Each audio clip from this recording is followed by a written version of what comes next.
सूर्यकांत त्रिपाठी निराला की प्रसिद्ध कहानी परिवर्तन।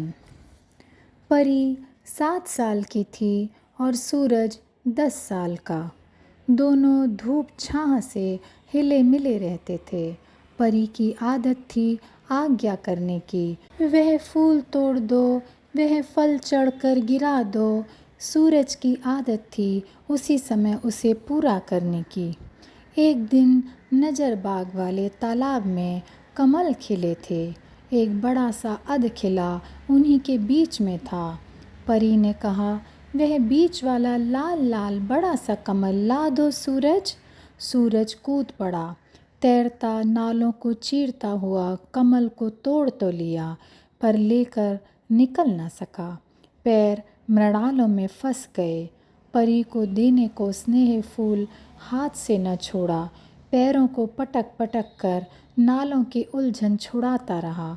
तट पर खड़ी लालसा की दृष्टि से फूल को देख देख कर साग्रह हाथ फैलाती हुई परी हंस रही थी। थक कर कमल लिए सूरज एकाएक डूब गया। परी दौड़ती हुई कोठे पर माँ के पास गई और हाँफती हुई बोली, सूरज मेरे लिए फल तोड़ने को तालाब में तैरा था, डूब गया है। खबर फैली, लोग दौड़े, सूरज को निकाल लिया। उसकी मुट्ठी में तब भी कमल बंधा हुआ था। पेट से पानी निकाला गया, मुंह फका गया, सांस चलने लगी। कई साल बीत गए। परी अब 10 साल की है। पुस्तकों के साथ नृत्य गीत की भी शिक्षा उसे दी जाती है। माता के संस्कार चापल्य की उस विद्युत में प्रवेश करने लगे हैं। उसकी माता एक समय कलकत्ते की सुंदर वेश्या थी, अब राजा महेश्वर सिंह की रक्षिता है। यह कन्या राज साहब के औरत से पैदा हुई है। इसका नाम है परिमल कुमारी। स्नेह से राजा साहब तथा उसकी माँ उसे परी कहते हैं। परी की माँ के नाम राजा साहब ने एक अलग जायदाद लिख दी है। बड़े से अहाते के अंदर चारों ओर से जल से भरी खाई है। बीच में कोठी, शिव मंदिर, बगीचा, फुलवाड़ी, राजपथ आदि प्रसाद के अनुरूप और सब कुछ। परी की माता शान में रानी साहिबा से बढ़कर रहती है। परी का खर्च कंवर साहब से ज़्यादा है। सूरज ड्योढ़ी के जमादार शत्रुघ्न सिंह का लड़का है। शत्रुघ्न सिंह किसी तरह नौकरी से गुजारा करते हैं। ऐसी जगह नौकरी कर ली कि जहां आसपास पड़ोस का कोई आदमी नहीं, इसीलिए एक प्रकार उनका जीवन अपने कर्तव्य और पुत्र स्नेह में ही पार होता है। सूरज इस समय मिडिल क्लास का विद्यार्थी है। परी के स्नेह लेश रहित तेज स्वभाव के कारण वह उससे नहीं मिलता। पुनः वह मिडिल क्लास में पढ़ता है। परी से वह ऊंचे दर्जे में ज़्यादा पड़ा हुआ है। इसका विचार परी नहीं करती। जो काम उससे करवाती है उसके कारण वह लाज से मुरझा जाता है, इसलिए नहीं जाता। प्रायः परी के निकलने के समय कोठी में नहीं रहता। उधर लोगों से आदर तथा सम्मान प्राप्त कर परी के स्वभाव में सामान्य राजकुमारी वाला गुरु गहन भाव इतनी ही उम्र में दब की जड़ की तरह फैलने लगा। एक सूरज को छोड़कर और सब उसकी इज्जत करते हैं, उसकी आज्ञा मानते हैं, उसके नौकर हैं। सूरज परी का शासन नहीं मानता। ऐसा विचार उठते ही वह सूरज को बुलवाती है, पर सूरज उस समय या तो गढ़ के बाहर किसी सहाध्यायी मित्र के साथ पढ़ता होता है, या स्कूल गया होता है, या खेलने के लिए निकला हुआ होता है। ठीक 12 बजे दोपहर को सोचकर इतवार के दिन परी नीचे उतरी। सूरज उस समय पिता के साथ भोजन कर रहा था।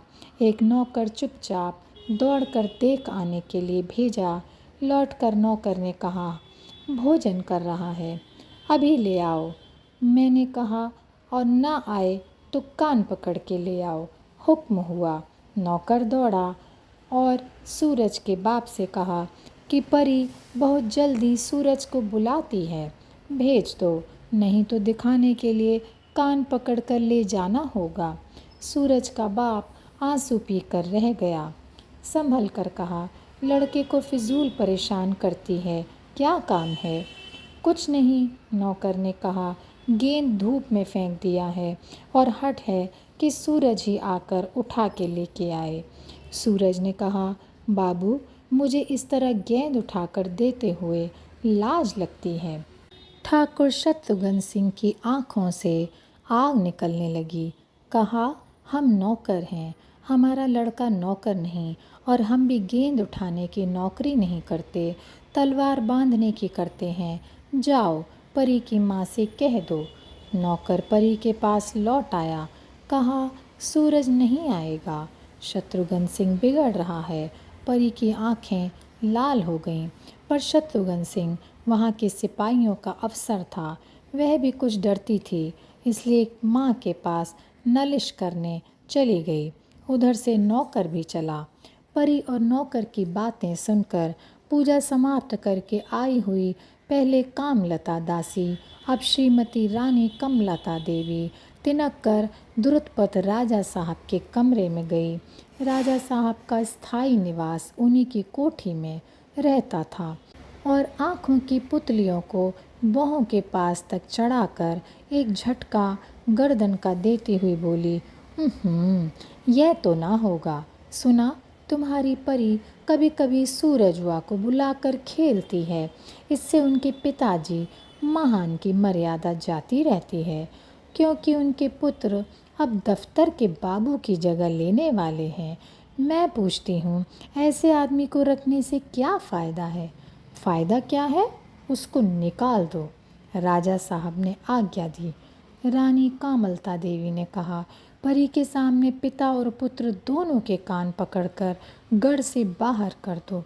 पुरस्कार की लालसा से दो सिपाही शत्रुघ्न सिंह के मकान की तरफ दौड़े। परी हंसती हुई वहीं से देख रही थी। दोनों जैसे के तैसे ही लौटते हुए देख पड़े।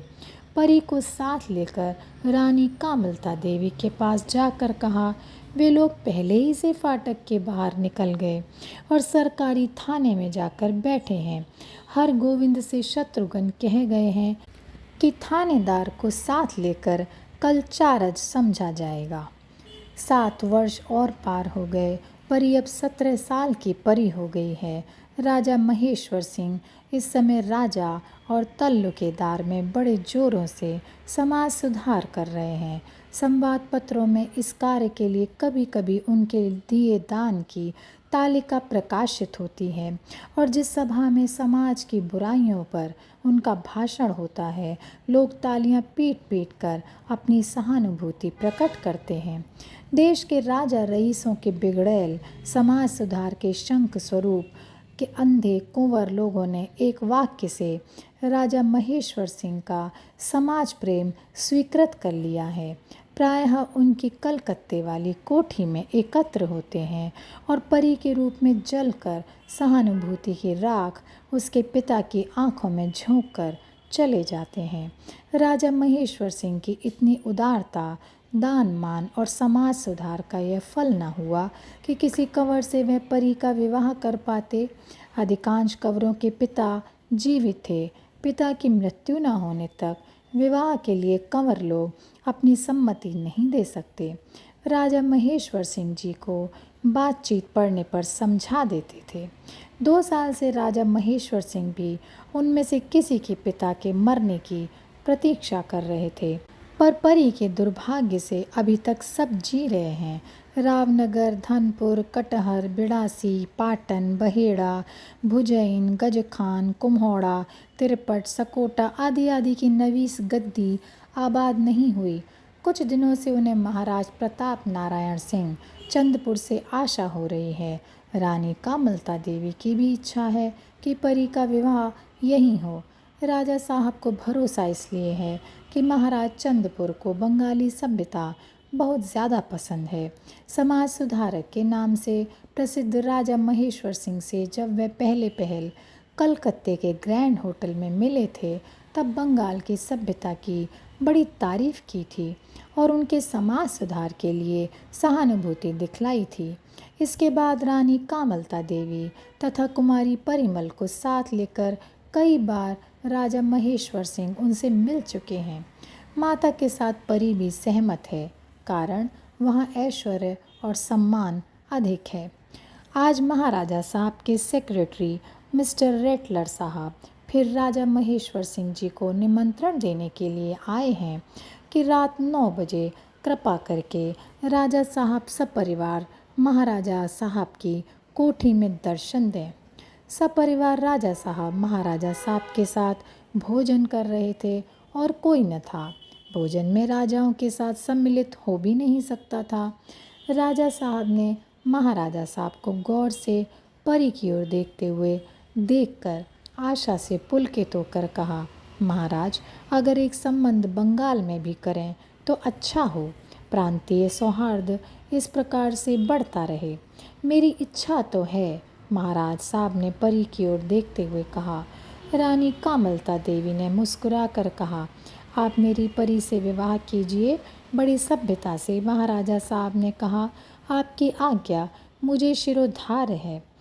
दिन ठीक करने को एकांत में महाराज ने आज्ञा दे दी।